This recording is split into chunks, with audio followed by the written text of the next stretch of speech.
Hello, friends. Cam from the Nerdstravaganza podcast coming to you from the Adventure Game Store in Davie, Florida. I'm here in the Dragon's Lair in the back of the Adventure Game Store, bringing to you our board game review of DC Deck Building Rivals, Batman vs. Joker. Was excited for this to come out. Finally got my hands on it. I've been playing it nonstop, and I absolutely love it. I don't want to spoil the review, but I do love it. So let's get into how the game is played, and I'll give you a few tips and some of the things I don't like about it towards the end. Let's take a look at what we got here. First of all, if you're in any way familiar with DC Deck Building series, you'll notice all of this stuff. You got the main deck, you've got the lineup, you've got your kicks, you've got your weaknesses, and you've got your oversized hero and villain cards, and of course you have the ever-present vulnerabilities 3 and punches 7 in your hand. So, of course, to start off the game, you go ahead and you shuffle up your main deck, you deal yourself out 5 cards, and that's your starting hand. So say my starting hand was this, I would end up with 4 punches, 1 vulnerability. What I could do then is I have 4 power, I could buy something for 4, I'd be able to buy the Batmobile, I'd be able to buy this location, the abandoned amusement park, or Mr. Freeze. That's as far as I'm going to go in terms of the general gameplay, because if if you're a fan of the DC Deck Building series, you already know how the game is played, and if not, you could please just go ahead and check out our other reviews on the other DC Deck Building games, which are below my face right now on our YouTube site. The difference in this game is that instead of a co-op like in DC Forever Evil, as in the other DC deck building game, DC Deck Building Crisis, or a PvP game where you have 2 to 5 players that play against each other in the regular DC deck building games. This is actually a 2-player game, and you're going to play as either Batman or as his arch nemesis, the Joker. Now, you can see that there are 3 different cards for each. There is a 9 value Batman, a 12 value Batman, and a 15 value Batman. Correspondingly, there are the same values for the Joker. So basically, whichever you decide, you will have sitting in front of you as your character cards.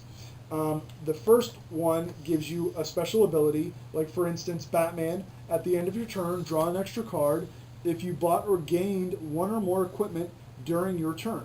So when I then am dealing out my hand for the next turn, if I bought an equipment, say I bought the Batmobile with the 4 power that I had that I just shuffled out, instead of getting 5 cards, I would get 6. So that is a big advantage, obviously. So then I would have 6 cards, and I would have 5 punches, 4 vulnerabilities. I'd be able to buy more stuff. Now, if I was the Joker, and I had a 9 value, and I was at my 9 value, at the end of my turn, I would draw an extra card if I bought or gained 1 or more non-kick superpowers during my turn. So very similar to Batman's, it's just dealing with different card types.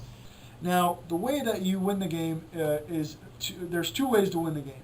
One, you destroy or you kill all 3 of your opponent's character cards. So if I'm Batman, I build my deck up enough so that I have 9 power, and I then declare a confrontation. Now, a confrontation is very different is a brand new variant basically for DC deck building.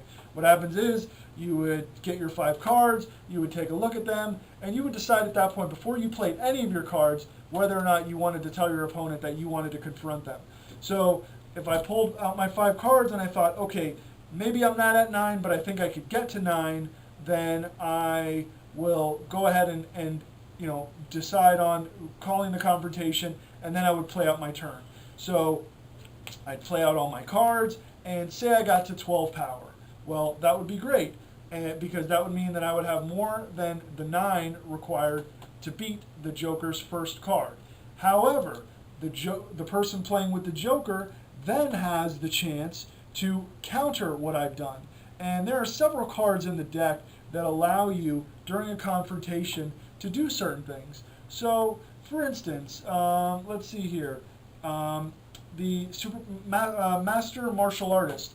He gives you +2 power when you have him in your hand, but he also as a block during a confrontation, you may discard this card to add 3 to your character's cost this turn. So if I had 12 power, he had this card, and he discarded it to block, that would bring the Joker now up to 12 power. So, which is still okay for me, because all I have to do is meet or exceed the number of power that my opponent has in a confrontation. So I would still win that, even though he played his block. He probably wouldn't play it because he would know that, hey, it's just wasting this card because it then's going to go into my discard pile. If I play that card, I'm going to lose anyway. So then what happens then is I take the Joker card, I put it here next to me, and then the 12 power Joker comes up for my opponent. Now the 12 power Joker is a little bit more powerful than the 9th power Joker. Once during each of my turns, if I play a villain and a superpower, reveal the top card of the main deck, play it, and then return it. So now as things get tougher, it will increase the power that I will need to try to beat the Joker card. Conversely, of course, the Joker player will then be trying to defeat my Batman cards, and so on. And as you get higher, if the 12 power Joker gets defeated, I put him in my little bank, and then I've got to defeat the 15 power Joker, which here at the bottom where normally victory points are, just says you win. Because if you defeat the final Joker, you win the game. During a confrontation, +1 power for each villain and superpower you play. So that's a pretty huge card, because if I've got a bunch of villains and superpowers in my hand, I use those as a block in a confrontation, so I can really stack up the power that would be needed to defeat me in this instance. Now, like I said, if you end up defeating the 15 power, whether it's Batman or Joker, you win the game. The other way to win the game is by straight victory points. It's the same way that you win the game in the regular DC deck building games. All of the cards, of course, have victory points at the bottom. And at the end of the game, when the main deck runs out, you add up all the points, subtract for weaknesses, of course, like always, add in any multipliers, and then add up all the victory points. The person with the most victory points at the end of the game wins. So it's a very simple variant on the original DC deck building series, but it's also a very in-depth variant in terms of the layers it adds, because now you're almost playing a card fight game or a combat card game where you're declaring these confrontations against your opponent. You're trying to defeat them and win the game. By the way, just even defeating 1 or 2 of these, maybe you might not defeat the 15 power Joker, but even if you defeat the 9 power Joker, you're getting 4 points, and then the 12 power Joker is 6 points. So that's 10 points, which is pretty huge. Average scores usually range in the 35 to 50 range. So that's a lot of victory points. Now onto some things I don't like. It is just a 2-player game. I'm not typically a huge 2-player game fan, just because when you're with a bunch of friends and you're playing games, you don't want to just go off on your own and play a 2-player game. But it is advantageous if you just have another friend that you want to play with. 2-player games, Star Realms, things of that nature, it's kind of tough to play 2-player games sometimes, or find someone that will play. But I think it's ubiquitous enough in terms of being Batman and Joker that you'll get even casual players to sit down and play with you. It's very simple to teach them, and it's a lot of fun. There's a lot of different strategies to win, victory points, confrontations, sticking people with weaknesses. It's all of the stuff that we came to know and love from the DC deck building game, just tweaked a little bit and taken to a different sort of Vanguard type card fight level, which I really enjoy. If I had to rate this game on a scale of 1 to 10, I'd say it's about an 8. They could have done a few things a little different, but I really enjoy playing it. I really love the DC deck building series. If you've seen our other reviews, I'm a huge fan of that. So I have to say that I definitely recommend you go out and pick it up. The price point is really good. It's going to run you 15 to 20 bucks at the most. So go out and get it. As I said, I really love the game. It's Nerdstravaganza approved.